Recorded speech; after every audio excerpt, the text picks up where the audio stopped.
Agora eu quero puxar de volta o Dr. Paulo Zanotto, que ele, né, deu aí o gancho para a gente falar de tratamento precoce.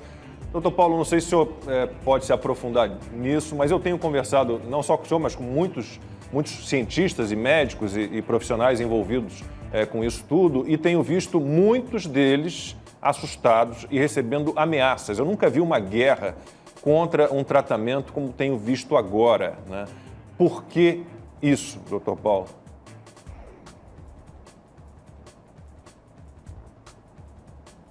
Estamos sem o seu áudio. Não sei se o microfone está fechado. Desculpa.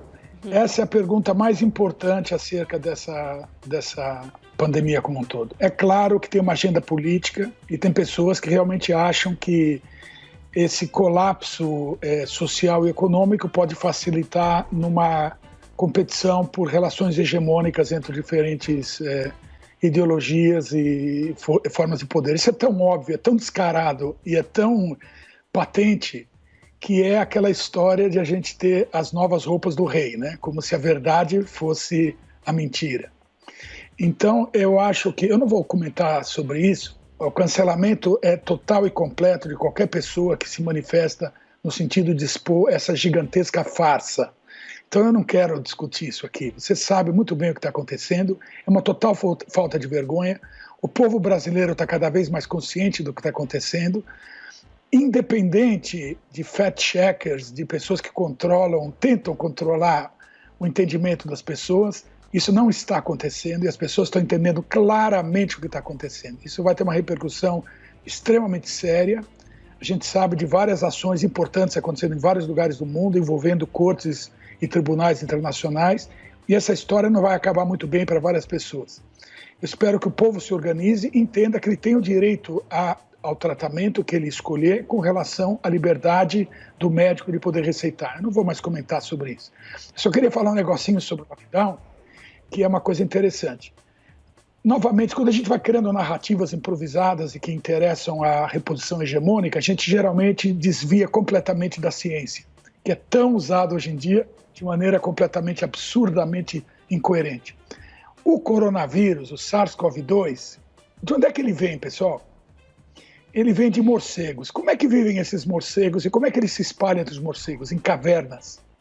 Os morcegos voam durante o dia, no final do dia eles se concentram em cavernas e ficam se lambendo e passam vírus de um para o outro. Então esse é um vírus que é desenhado, desculpe, mas existe uma pessoa chamada Charles Darwin que mostrou uma relação muito importante na realidade, que é a evolução.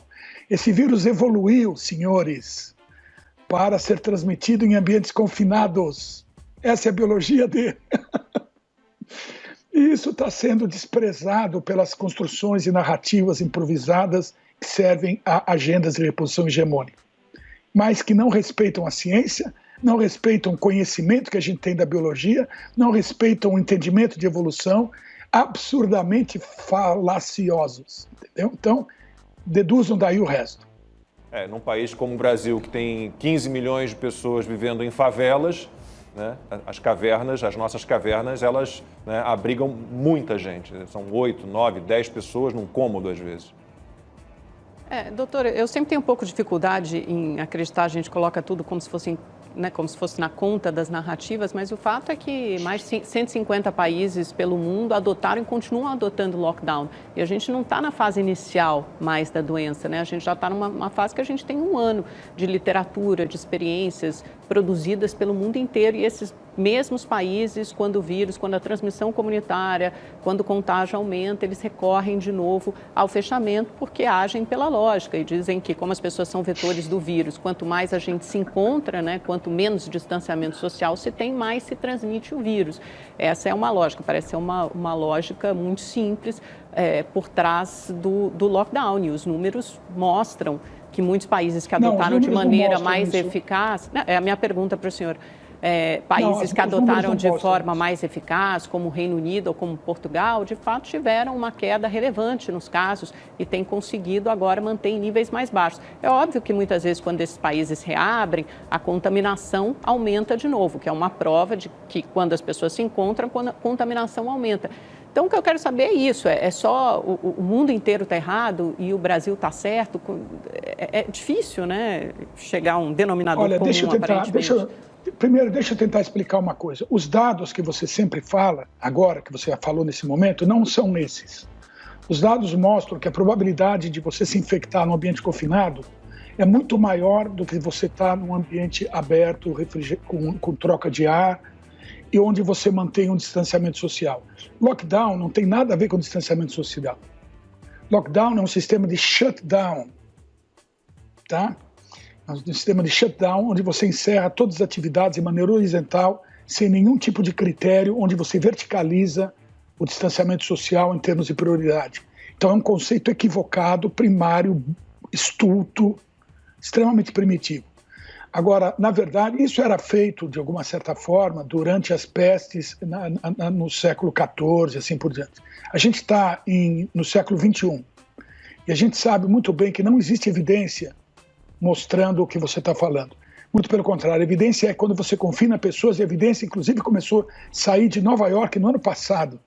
Não é verdade, doutor, existem milhões de estudos, eu falo com estatísticos todos os dias que me apresentam estudos de quando você reduz a mobilidade urbana, você consegue ter efeitos em diminuição do número de internações e de casos. Mas é lógico. Veja, se eu der um tiro no paciente, eu reduzo a doença.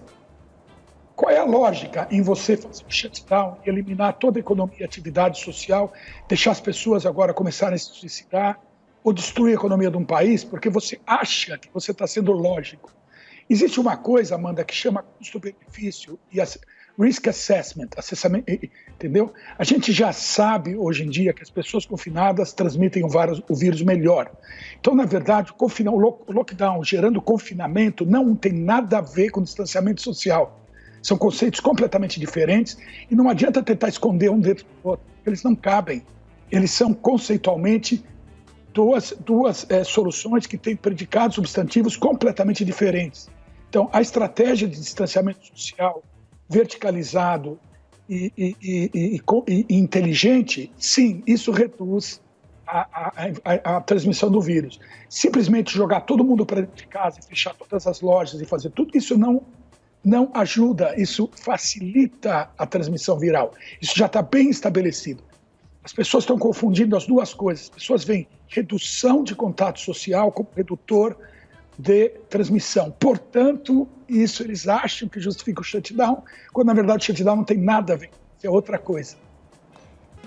12h30, horário de Brasília, estamos de volta e a pergunta agora é do Silvio Navarro. Vamos lá, Karina, quero voltar contigo, então eu queria a sua avaliação e que você contasse, na verdade, para a gente qual é o cenário aí na Itália e na Europa em relação a tratamento precoce. Se ele é tão demonizado como ele tem sido feito aqui no Brasil. Por exemplo, tem determinados jornais que encontraram 3 casos de pessoas que tomaram determinado medicamento, não sei se eu posso falar aqui, ivermectina, por exemplo, 3 casos. E aí aumentou a fila de transplante de fígado, olha só. Olha, Silvio, esse tema é um tema muito tabu, não só no Brasil, mas ele também existe no resto do mundo, para você ver como a situação ela realmente é hegemônica, a linguagem, a narrativa hegemônica é perfeita nessa pandemia. Aí, com os médicos que podemos chamar de médicos, que defendem Hipócrates e que estão aí morrendo na fogueira dessa inquisição médica que está acontecendo nesse momento, muitos deles estão vestindo a camisa e vindo ao público para tentar salvar o maior número de pessoas possível. Porque muita gente está morrendo por falta de tratamento inicial. Muita gente diz, não tem o tratamento para esse vírus. O tratamento, ele existe e ele é para cada paciente. Não é que tem uma fórmula mágica que você toma e que está tudo certo. O que está faltando aqui, que eu estou observando, tá, como observadora, como jornalista, de casos que eu estou vendo, escutando muitos médicos e pacientes, inclusive. Inclusive, eu faço parte de um grupo no Facebook que tem 300 mil pessoas, 300 mil italianos, e médicos, farmacêuticos, enfermeiros. É um grupo lindo que você entra e ali você tem um respaldo, né? As pessoas se sentem menos desamparadas, porque no sistema de saúde público, a regra é aquela, o protocolo é o mesmo para todo mundo. Toma o paracetamol, toma a dipirona e vai para casa. Tá? Quando agravar os sintomas, você volta para cá para o hospital. O que aconteceu? A gente vem acompanhando esse caso aqui na Itália, porque a Itália foi o primeiro país que deu esse protocolo para o resto do mundo. Né? Esse protocolo saiu da Itália. E esse protocolo, ele é completamente desatualizado. E os italianos, muitos médicos, estão brigando para que esse protocolo seja mudado, porque está perdendo muitas vidas e possibilidades de tratar. Eles impediram, primeiramente, as autópsias nos corpos das pessoas, das primeiras vítimas que morreram. E esse foi um tema tabu também. Agora, eles estão proibindo a autópsia das pessoas que morrem por uma suspeita de vacina ou positivo com o vírus. Então, muitos juízes e muitos advogados estão entrando com causa, com um processo pedindo a liberação, né, desses estudos agora, desses corpos que estão sendo analisados em relação à morte supostas por vacinas, a morte por positivos de Covid, e isso vai ser estudado daqui para frente durante 4 semanas. E essa abertura do debate é muito importante, porque muitos médicos estão vindo dizendo que é fundamental o tratamento inicial dessa doença, porque todo mundo fala 80% das pessoas vão ficar bem, mas é uma roleta russa, porque você não sabe se você está no 20%, entende? Então as pessoas têm que começar e têm que ser acompanhadas por médicos, sim. O que a gente está vendo é muita omissão de tratamento, omissão de cuidados e omissão de socorro, e isso é grave.